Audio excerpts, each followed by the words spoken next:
রাত ধীরে ধীরে নেমে এলো। গ্রামের উপর থিতু মাধুর্য ছিল।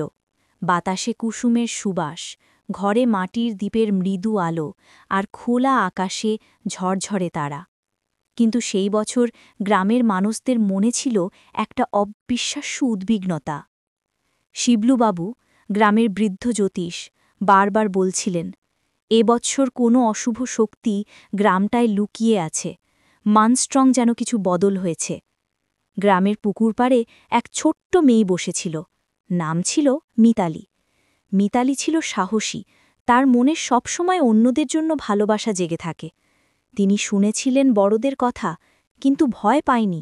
তার মনে ছিল এক অদৃশ্য দৃঢ় বিশ্বাস, দেবী আছেন এবং মা দুর্গা কখনো নিজের সন্তানের ওপরে চোখ খোলা রাখেন না।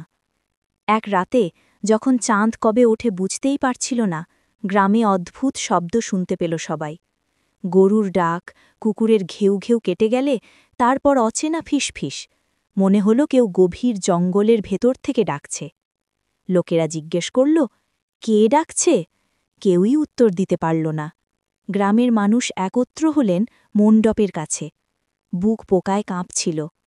তখনই মিতালি ছোট্ট পা নিয়ে সামনে এলো।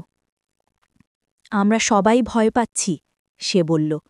কিন্তু কি আমরা একবার মা দুর্গার কাছে প্রার্থনা করব? তিনি আমাদের রক্ষা করবেন। বড়রাও মিথ্যে বলল না। তারা জানত মিতালির ভক্তি তারাসাময়িক নয়। সকলেই মণ্ডপে গেলেন, হাতে মধু, ফুল আর মাটির প্রদীপ। তারা যখন প্রার্থনা শুরু করল, পণ্ডিতবাবু ধীরে ধীরে তন্ত্রের মন্ত্র জপ করলেন।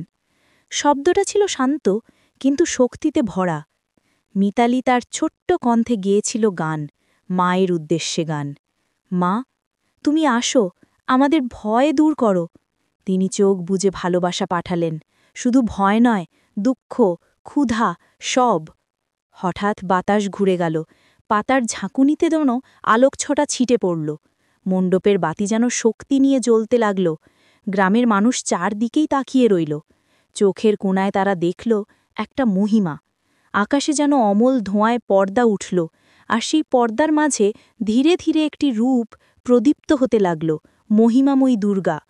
তিনি ৯ হাতে ভাসর ধারান, তলোয়ার, শঙ্খ, চক্র, চোখ দুটো শুধু করুণার অদম্য শক্তির মিলন। মারে রক্তবানের মতো রং না, বরং সেই দৃশ্য ছিল শান্ত ও জোরালো। দুর্গা মৃদু হাসলেন, চোখে লজ্জা ভরা করুণা আর ধৈর্য। তিনি গ্রামের দিকে এসে সমস্ত ভয়ের কুয়াশা ছেঁকে দিলেন। মিতালি তার প্রিয় ফুলটা রাখল দেবীর পদে, আর বলল, মা, তুমি কৃপা করো। দুর্গা মাথা নাড়িয়ে সমর্থন জানালেন। তখন গ্রামে যে অদ্ভুত ফিসফিস, সেই অশুভ কারণ আলোর রশ্মিতে ভেঙে গেল, এবং একটা বড়, কুড়িয়ে ফেলা জঞ্জাল, এক ধরনের কাঁটা কৌটো, ভাঙা ভাঙা হয়ে ধুলোয় মিলিয়ে গেল। মন্দির পুজো শেষ হলে দেবী বললেন, তোমাদের ভয়কে আমি দেখবা, তোমাদের ভক্তিই আমার শক্তি। গ্রামের বয়স্করা কাঁদতে লাগল।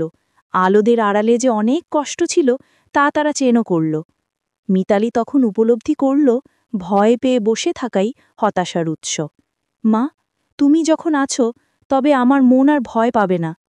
দেবী হেসে বললেন, প্রত্যেকে তোমার মতো সাহস রাখলে পৃথিবী আরও সুন্দর হবে।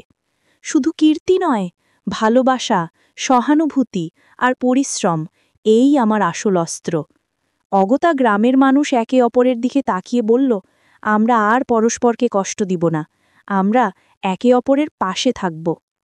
তারপর মা দুর্গা ধীরে ধীরে মিলিয়ে গেলেন, ৯টি রাতের একটি নীড়ে ফিরে গেলেন। কিন্তু তার আশীর্বাদ গ্রামে টেকসই হয়ে রইল। পরের সকালে যখন সূর্য উঠল, পুকুরের কাছে দেখা গেল ছোট্ট খাঁজে ফুলের গাছ, নতুন বীজ বপন, আর মানুষের চোখে শান্তি। গ্রামের মানুষ শুনলেন, বড়লোকের ফসল ভালো হয়েছে। গরুরা শান্ত, কিশোরীরাও নতুন সুরে গান গাইতে শুরু করেছে। মিতালি বড় হয়ে বৃদ্ধ মেয়েটি হয়ে গ্রামে নতুন প্রজন্মকে সাহস আর সহানুভূতির গল্প শোনাত। যদি ভয় আসে, একসঙ্গে দাঁড়াও, মা আছেন। এই গল্পের শেষে একটি কথা মনে রাখবে, মা দুর্গা শুধু তীর, শস্ত্র নয়, তিনি সমগ্র বিশ্বের সেই শক্তি যে প্রতিকূলতায় কোনো কিছুকে ভেঙে দিতে লেগে থাকতে পারে, আবার কোমলতায় ভরিয়ে দিতে পারে। যে যতই ভেবে শক্ত, তার আসল শক্তি আসে হৃদয়ের ভালোবাসা আর ন্যায়ের প্রতি নিষ্ঠা থেকে। মিতালি হেসে বলতো, মা শুধু মন্ত্রে নয়, আমাদের ভাঙা বিশ্বাস পূরণের ভিত। আর গ্রামটা থেকে গুঞ্জরিত হল, মা রক্ষা করেছেন আর থাকবে যতক্ষণ একজনও শিশু কবল কিংবা বৃদ্ধ বন্ধুর পাশে দাঁড়াতে ভয় পায় না।